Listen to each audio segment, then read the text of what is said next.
Welcome to the Knight and Rose Show, where we discuss practical ways of living out an authentic Christian worldview.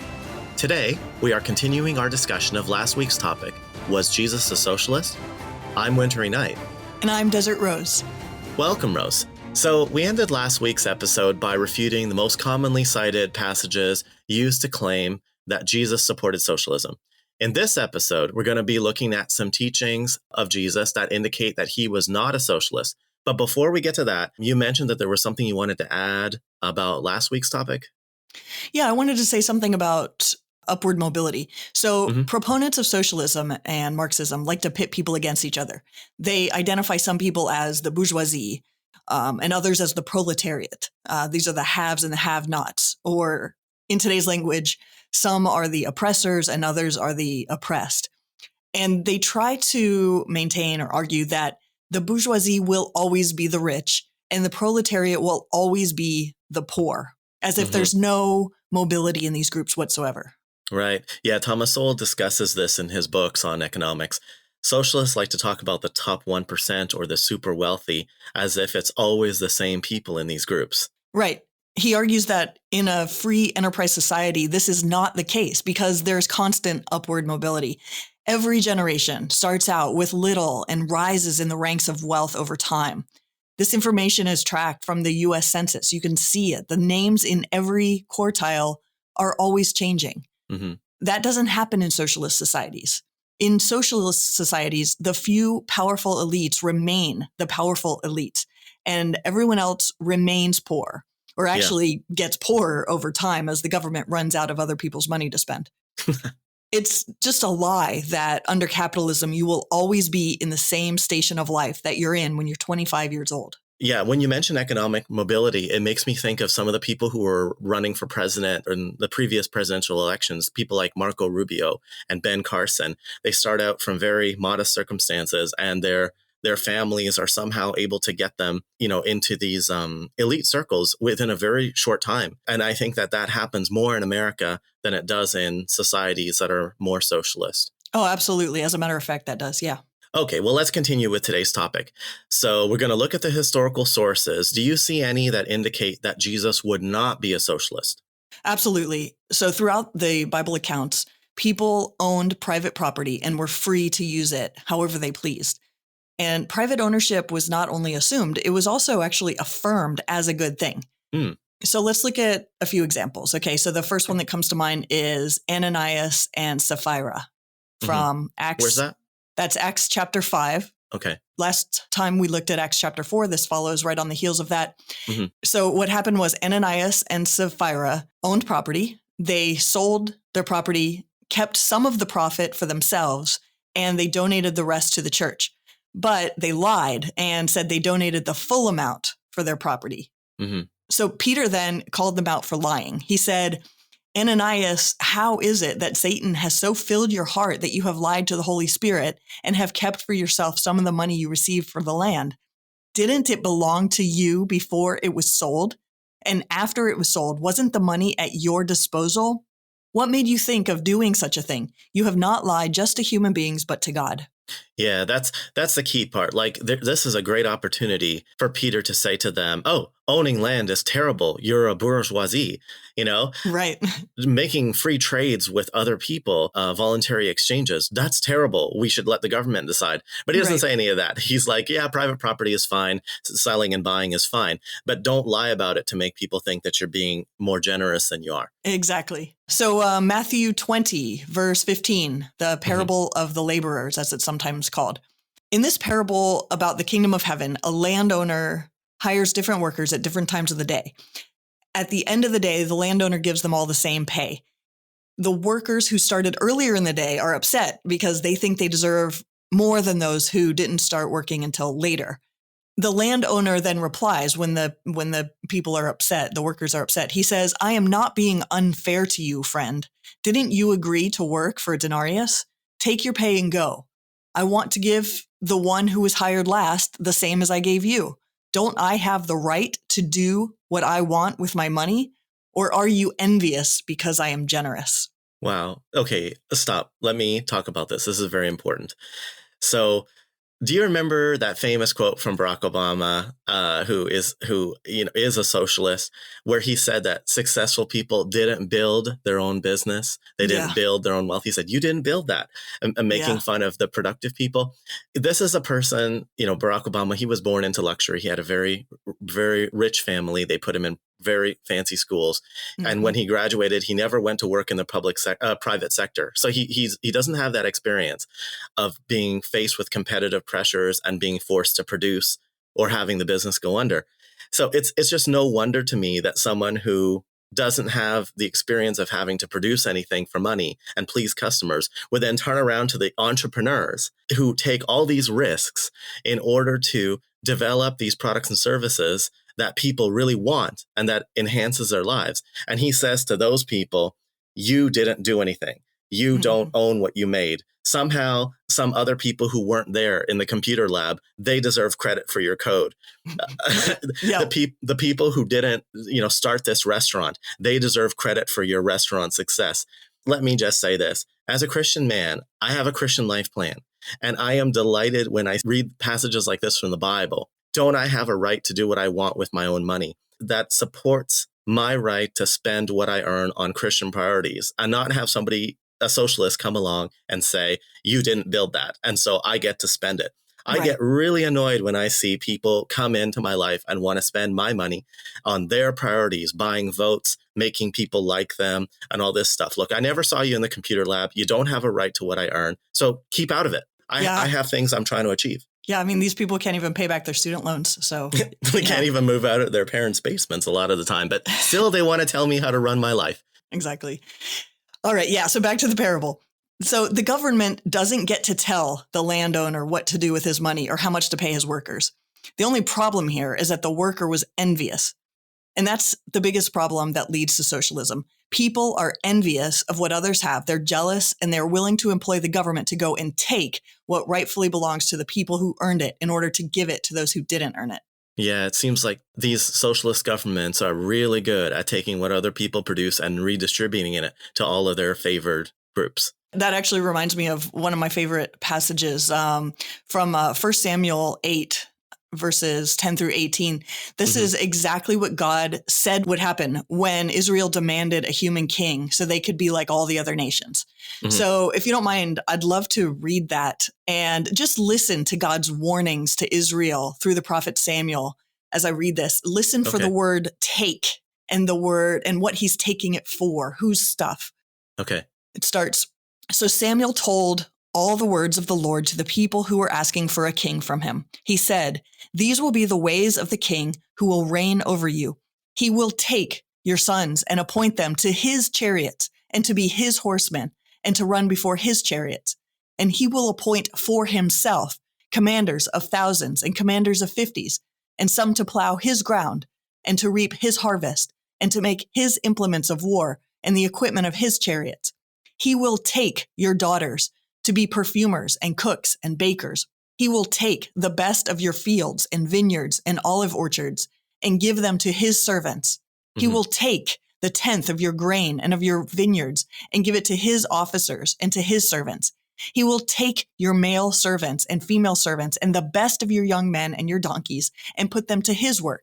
He will take the 10th of your flocks, and you shall be his slaves.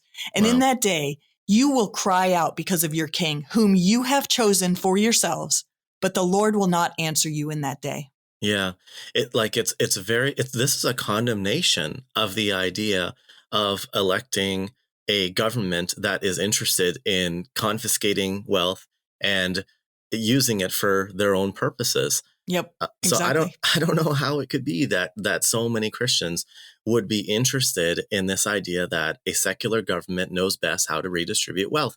And notice this motivation they have. It's always, you hear this a lot in the Old Testament.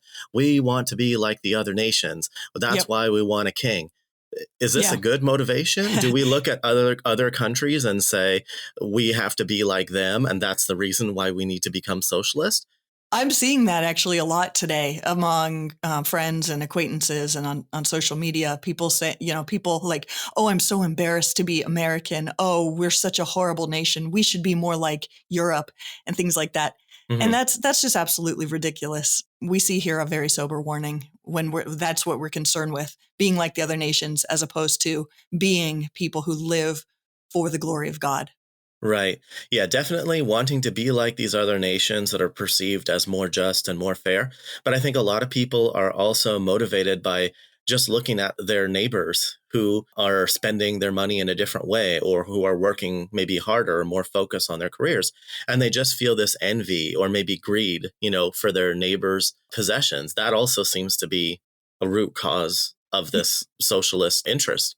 Yeah, definitely. And there are many warnings throughout the Bible against envy and greed. So God forbade envy in the 10 Commandments when he said, you shall not covet. And then in Luke 12, a man in the crowd said to Jesus, tell my brother to divide the inheritance with me. And Jesus replied with a warning against greed and a Hmm. speech about how that man shouldn't be obsessed with material things. So this man Yeah. is saying, my brother has all this stuff. He inherited all this stuff. I want it. Tell him to share it with me. And Yeah. Jesus doesn't say, yeah, everything should be equal. Hmm. Don't worry, we'll get it for you. No, he says, don't be greedy. Yeah, why are you even thinking about material things as being that important? It's very strange. Like reading these Bible passages just makes me think of conversations that I've had with secular left people in the workplace where they're talking about, I don't like how this person drives a luxury SUV. I feel that they should be prevented from doing that. Or I don't like that this person has so many kids. I don't like Mm-hmm. their decision making. We need the government to step in and tell them not to make so many kids. You Right. know, it's very strange. Like you're not supposed to compare yourself to other people. You're not supposed to want their wealth. You're not even supposed to think about wealth as something desirable in this life. Your mind is supposed to be focused on eternal things as a Christian. And yet we have so many people who are focused on externals like this and just think about like the I'm going to say it, the Catholic Church's emphasis on social justice, Mm-hmm. but not much emphasis on theology. Mm-hmm. Anyway. Yeah. Yeah. And I also think it's significant that the means by which socialism is accomplished is government sanctioned theft. And we also see plenty of warnings about theft throughout the Bible too. Mhm. That's also in the 10 Commandments, right? You shall not steal. Yeah. So again, it's assumed that private property is legitimate because how could anyone steal from you unless your property was your own? Yeah. I mean, Christianity really does have the solutions to all of our problems. Yeah. All right. Let's talk about Jesus in light of the culture from which he came. So some people say that because Jesus was born into a certain culture where private property and free trade were already part of the culture, that he kind of accepted it. And so he didn't really try to reform the economic system. That wasn't his priority, but maybe he didn't approve of it. Maybe he didn't, he just didn't say anything about it, but maybe he secretly didn't like it. So what do you think about that argument? I've heard that argument too, but I don't think the passages we've looked at allow for such an interpretation. Personal stewardship of the resources entrusted to us seems important to God throughout the scriptures. Mm-hmm. Jesus and the apostles affirmed the ownership of private property. They didn't only assume it, they affirmed it. They also commanded individuals to use their money wisely and generously. That cannot be done under a socialist system. Yeah, this is a great point. So we actually did an entire episode on Philippians, and we talked about Christians having the goal of partnering with other Christians for the gospel. And if you read Philippians through entirely, you're going to see that giving and exchanging of gifts is important to this idea of partnering for the gospels. Yes. And so how can you do that if you cannot keep what you earn, if you can't keep what you produce, and then be free to exchange it with who you see fit? It's not possible. So in what sense could people really be trying to remove private property and free trade and then saying you can still be a Christian? We need these things in order to make our decision making subject to what we learn in the Bible. Right. Okay. Are there any instances in the Gospels in which Jesus goes against the grain of his culture with regard to finances and economics? Oh, yeah. Actually, that's a really, really good point because he didn't just assume and go along with what was already in place, what was already taught. He actually told a number of parables that involved finance, and significantly, he presented finance in a positive light. He even put God, he even put God in the investor role. Okay. All right. Let's hear about that. Okay. Well, the ancient economy of the Mediterranean was overwhelmingly agrarian. It was based on land and farming. The conservative aristocracy were skeptical of the financial markets, which were in the early stages of development then and in that time and place. And one of the few alternatives to buying land to gain wealth was to invest in shipping and trading, but that was considered very risky. Land, on the other hand, was viewed as the culturally appropriate and financially less risky investment. Okay, so here we're expecting Jesus to just stick with the cultural expectation that agriculture is the most positive and that riskier forms of investment were not as good. Instead, he's holding up investment and risk-taking and producing as a good thing, even picturing God as an investor. Yes. And this is something that is a characteristic of the free enterprise system. Right. Mm-hmm. So that actually reminds me of the parable of the talents in Matthew 25, where there is a lot of investing and getting of returns going on. Right. Yeah. So that's a great example. God is pictured as a man with servants going away on a journey, and he leaves different amounts of wealth to his servants to manage in his absence. The one who is given 5 bags of gold gains another 5 bags. Mm-hmm. The one who is given 2 bags gains another 2 bags. So both of them have doubled their amount that they were given. Mm-hmm. Then the one who was given 1 bag of gold buries the bag in a hole and doesn't invest it. So God is pleased with the 2 servants who doubled their money, saying, "Well done, good and faithful servant. You have been faithful with a few things. I will put you in charge of many things." Mm-hmm. But he said to the 3rd servant, "You wicked, lazy servant. So you knew that I harvest where I have not sown and gather where I have not scattered seed. Well then, you should have put my money on deposit with the bankers, so that when I returned, I would have received it back with interest." So God is really saying that with respect to our spiritual gifts, we need to be capitalists. We should try to get a return on our investment. We should take risks. Yes, for the kingdom. Yeah. For the kingdom.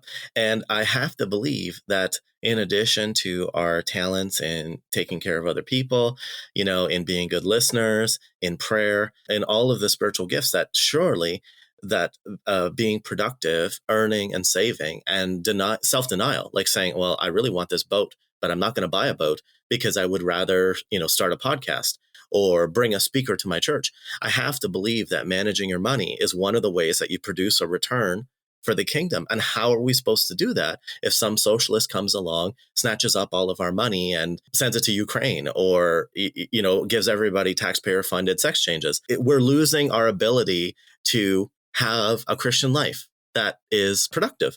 Exactly. Yeah. And this parable just wouldn't make much sense if Jesus thought of finance as an inherently unrighteous profession. Yeah. If he did, he would basically be saying the means justify the ends. Go do something evil and disgusting as long as it produces a return. Yeah, but the burden of proof has to be on the socialist to point to a parable and say, this is a clear condemnation of private property, free trades, investment, risk-taking, and things like that. But all of these examples use these things and there's no condemnation. Right. So it sounds like not only are they okay, but just reasoning about it, it sounds like these are ways that we Christians would rely on in order to show what our priorities are. Right. So that's really interesting. Do you have any more reasons to believe that Jesus was not a socialist? Yeah, there's actually a really interesting book that we were introduced to by a friend of ours called The Maker and the Takers. The author is Jerry Bowyer, I think you say it, Bowyer. It's a pretty new book. Mm-hmm. And he demonstrates that Jesus didn't condemn the rich when he was talking to people who earned their wealth through their own hard work. He only warned and condemned the rich when he was talking to those who had extracted it from the people who earned it. He especially condemned government and religious leaders who at that time were usually one and the same. Yeah, people who kind of wait until the producers have done their producing and then they come along and just scoop up half of it. Right. So definitely in the Bible, when Jesus is critical of the rich, he's not talking about the people who earn their wealth by producing goods and services. He's usually talking about these people who come in afterwards and just take what's not theirs. That's right. Exactly. And he had plenty of opportunities to warn and condemn people who were earning wealth through their hard work. Jesus grew up in the province of Galilee, which was a largely entrepreneurial society with broad ownership of property and reasonable prosperity based on things like farming, fishing, building, manufacturing stone jars. And within the province of Galilee, Jesus was from the town of Nazareth, which was reasonably prosperous and was up and coming as an olive oil production center. But Nazareth was also very nearby the cultural, political, and financial center of Sepphoris. And we know from recent archaeological finds that Sepphoris was quite prosperous. It had a bank, a theater, wealthy citizens, and at least one expansive mansion that that likely was even from the time of Jesus, although it may have been a little later. But point being, this was a prosperous town. And as a builder, Jesus certainly spent time in this town. It was right near his own, like I said, and the projects that were going on there were within his field of carpentry. And so he could have easily condemned people in those areas. He also spent time in Magdala, the hometown of Mary Magdalene, which was also a wealthy town with many wealthy fishing merchants. He's definitely exposed to the kind of productive entrepreneur class that, produces wealth. So did he condemn them? No. In fact, there are no records of Jesus having confrontations about money with the wealthy Sepphoris bankers or with the wealthy fishing merchants of Magdala or with fellow Galilean artisans who made their living on large building projects. In fact, we never see Jesus condemning the wealthy who received their wealth through honest hard work. Okay, so what I'm getting from this passage is, I'm getting a feeling that there's a loss of wisdom amongst contemporary Christians because the message of the Bible is very clearly wealth producers who make their money by making goods and services and then selling them in a free market are good. People who are creative are good. Artisans are good. Carpenters are good. Fishermen are good, And yet today I see so many young Christians saying, because you have money, you're bad. Right. We have to be more subtle than that. We have to be more nuanced. We have to say, how did you make your money? Did you make it through your own effort in the competitive private sector? Or did you make it by using political power or intimidation? I'm thinking of people like Al Sharpton and these other kind of demagogues who bully businesses into giving them money to getting donations because of threatening them, basically. This is the kind of person who would be condemned in the Bible. Exactly. Somebody who is trying to use power to extract money from someone else. So there's no condemnation of the wealthy from Jesus in the Bible. I'm sure there must be some. Yeah, absolutely. Jesus was not critical of entrepreneurs or investors or people who earned their wealth or took risks or created or any of those things like we just talked about. But he does confront and warn the Judeans and specifically the Judean ruling class about their wealth. So let me explain why that's significant. Judea was a high tax jurisdiction. It was the province where Jerusalem was located. It was the political center for the people of Israel and the home of the ruling class, where political and religious leaders made a living by extracting wealth from the hardworking people who had actually earned it. Right. And then nearby, there was Tyre and Sidon. Those were just north of Jerusalem. And that's where the Jerusalem shekel was minted. And there was some deception associated with that. And there were many people there who had close economic ties with the rulers of Jerusalem and became wealthy through their political ties. It sounds like Jerusalem, being the political city, would be like Washington, D.C. for us today. And Tyre and Sidon would be like those wealthy suburbs of D.C. in Virginia and Maryland, where we keep hearing about how, the household incomes are into the 200,000s. These people are getting rich off of political power, but they're not known for being innovators or entrepreneurs. Right. Yeah, exactly. So to give an analogy, that's a great analogy. So to make to kind of expand the analogy, what we see in the Gospels would be kind of like Jesus traveling all over the U.S. if he were here today, and sharing the good news with honest, hardworking Americans from all walks of life, including wealthy businessmen, staying in their giant homes, gratefully accepting their generous donations, and never condemning them for being wealthy, maybe not even warning them about the potential evils of money, until he gets to Northern Virginia and the Washington, D.C. area. And then he starts warning people about their power and their status. He starts condemning their wealth. He starts going out of his way to encourage and lift up the poor.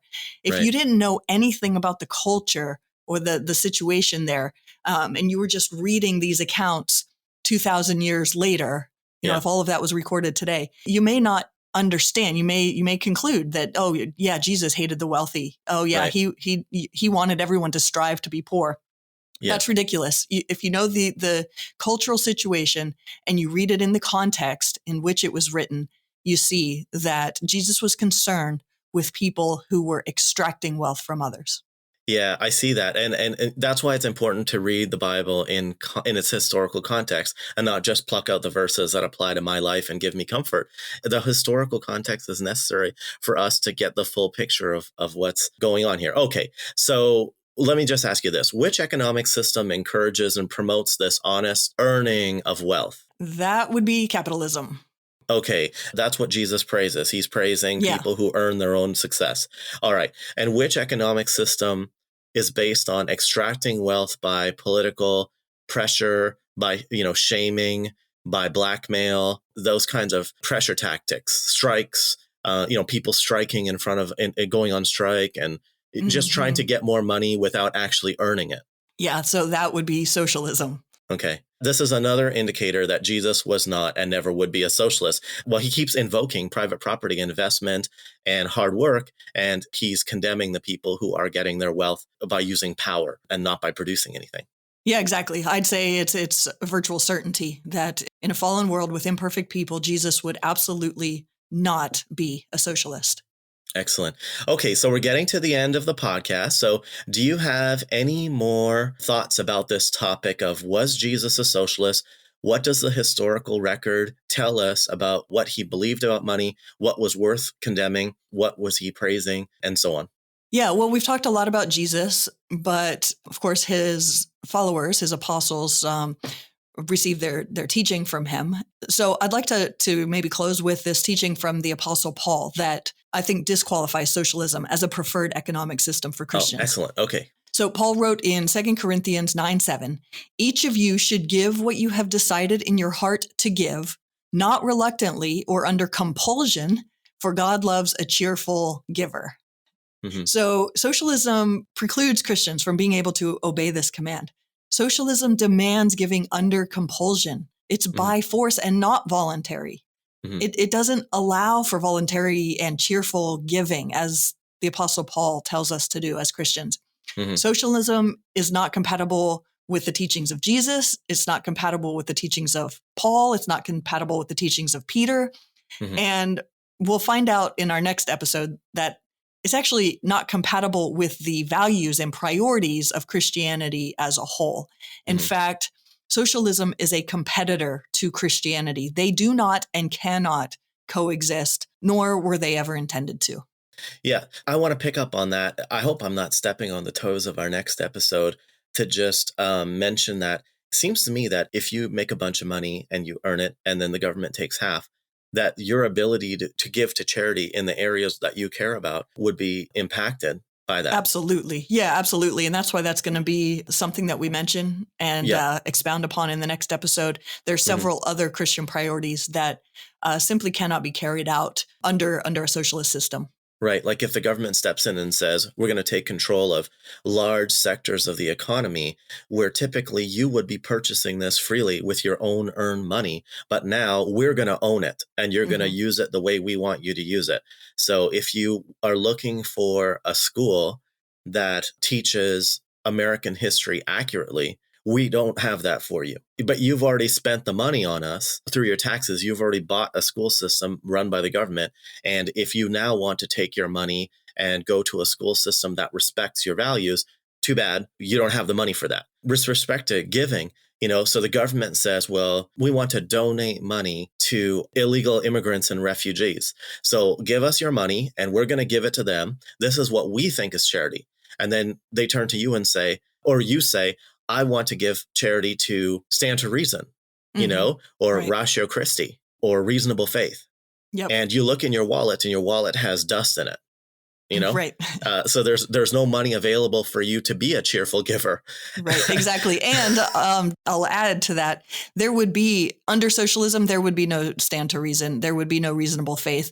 Mm-hmm. The people who sacrifice being rich, using their minds for other things in order to equip people with the reasons for the hope that we have, they wouldn't be able to raise support like they do and produce the kind of content that they produce and spend time doing research on evidence for the resurrection or the historical reliability of the Gospels or things like that.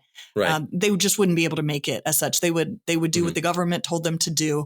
And it would probably be, something that perpetuates very unbiblical beliefs, because that's what we see throughout history. Yeah, like we're going to do this more in the next episode, in this kind of a teaser. But looking at other countries that are further along the high taxes, big government spending road, the rates of charitable giving are down in the dirt. Like, exactly.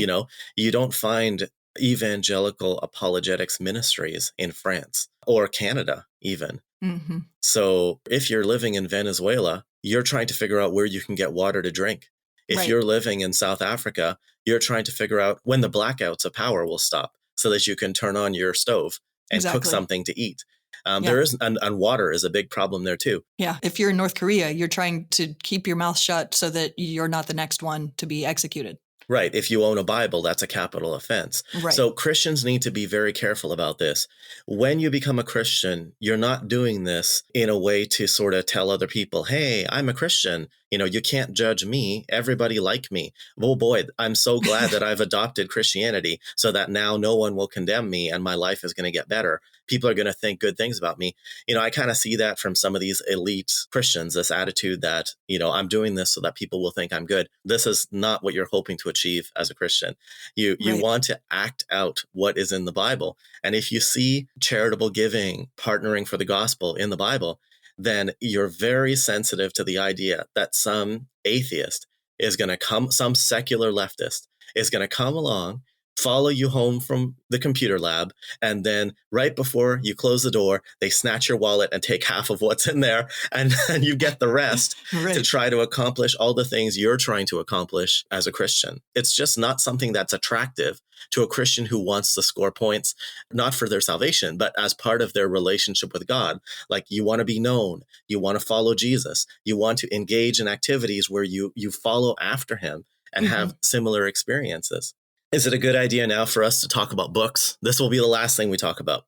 Yeah, I think that's a great idea. Yeah, I was thinking after the last episode, we probably should have recommended a few. So that's a great idea. Yeah, our sound guy actually suggested this to us. So I'm going to recommend one that I like. Everybody knows about famous Black economist Thomas Sowell. Yes, a brilliant. He's the best. Yes. I was once dating a girl who swore to me that she would never attend college. And I lent her a Thomas Sowell book to read. She read 6 in 2 months, and she went on to do an online economics degree and a master's in public policy. So Thomas Sowell is magical. Nobody can read just one. I recommend Basic Economics, and some of his other shorter books are great as well. Yep. Anything written by him. Excellent. Okay, your turn. I will recommend Money, Greed, and God by Jay Richards. Yes. That is an excellent book. I read the first edition maybe, 10 years ago. And had a significant impact on me. And I read the updated edition just last year. So highly recommend that. Yeah, very, very, very good. Easy to understand. And he hits on the high points. So I have a book that came out fairly recently called Common Sense Economics. It's written by a whole bunch of very prominent economists. One of them is James D. Gwartney, Gwartney. That book is really short. It's used as a college textbook. It's center right. And what is key about it is the examples. They really make it clear what the key economic principles are. If you like to talk about economics and you want to understand it, this is a very good entry-level book for people to learn. Okay, your turn. Yeah, that's great. I'm actually not familiar with common sense economics, so I'm going to go put that on my list. There's an audio version of it. Oh, excellent. All right. Well, I will add to our list The Maker and the Takers because I referenced it. I read the whole thing. It was very, very good. And that is really helpful if you want to learn evidence for the proposition that we discussed that Jesus was condemning people who extracted wealth from others rather than those who actually earned wealth themselves. So again, that's by Jerry Bowyer. Yes. And I'll do one more, which is Wayne Grudem. I think the guy's name is Barry Asmus. Yes. And that book is called The Poverty of Nations. And it's a really interesting book. What he does is, this is Tom Sowell-ish, Yes. He looks at all of the countries in the world. He looks at their laws and their policies. How easy is it to start a business?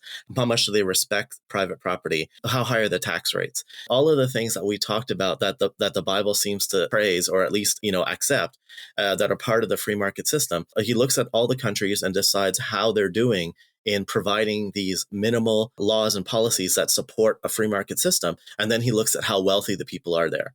Yeah, I absolutely love that book. In fact, it's funny you mention it. I was thinking when you asked me to add one more, I was like, should I mention just The Maker and the Takers, or should I also mention The Poverty of Nations? That's such an excellent book. We're actually going to talk about some of the principles and ideas and evidence in our next episode that Wayne Grudem and Barry Asmus bring up in that book. So we'll probably recommend it again. I'll recommend it again if we think of it next week. But I'm glad you mentioned it now because everyone has to read that book. It's absolutely phenomenal. Yeah, I want to get people away from doing economics with your feelings, which seems real popular with some of the Christian leaders today who are like, oh, boo-hoo, I feel so sad for so-and-so. This is not the way.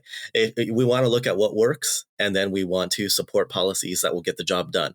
Exactly. So, and if you feel bad for someone or empathic or whatever, then you're free under a free market system to go ahead and help them and give them to them. That's been one of the greatest joys of my life is giving generously. And so I just thank God that I'm in a free country, a free economic system where I can do that. Yeah, great point. Okay, so let's end there. That's all we have for this episode. So we got one more episode on Christianity and socialism coming up, and maybe there'll be a fourth, but right now it's just going to be the third.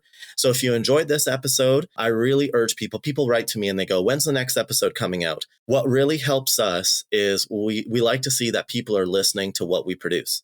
And so even if you can't help us in every way, you certainly can help us by sharing the podcast with your friends. Yeah. What helps us to get exposed to other people on the big platforms is if you write a 5-star review on Apple or Spotify. Then Apple and Spotify share the podcast with more people. We also have a YouTube channel, a Rumble channel, and an Odysee channel. So you can subscribe on those platforms, and adding comments on YouTube videos raises the video in the ranking algorithm. And definitely clicking like is also a very good thing. So we're giving you guys an assignment to help us produce more. We don't take donations, but we love to see that what the work that we're putting in is being shared and used to help people to think about these issues, whether you agree with us or whether you don't. Absolutely. That's great. All right. So we appreciate you taking the time to listen, and we will see you again in the next episode.